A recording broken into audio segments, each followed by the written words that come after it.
અમદાવાદ શહેરના ન્યૂ મણિનગર વિસ્તારમાં વિકાસના કામ દરમિયાન એક મોટી દુર્ઘટના સર્જાઈ છે.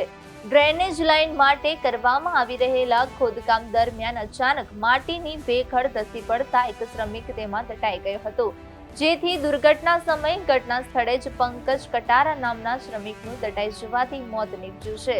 આ ઘટનાને પગલે સ્થાનિક લોકો અને અન્ય શ્રમિકોમાં ભારે રોષ જોવા મળી રહ્યો છે.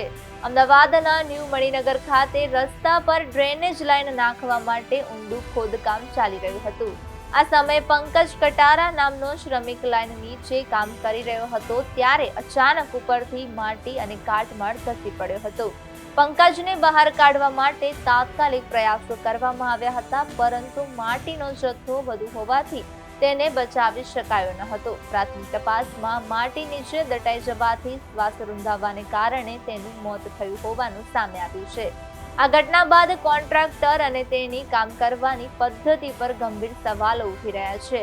મૃતક પંકજના સાથી શ્રમિકોએ આક્ષેપ કર્યો છે કે સાઇટ પર કામ કરતા મજૂરોને કોઈ પણ પ્રકારના સેફટી સાધનો આપવામાં આવ્યા ન હતા.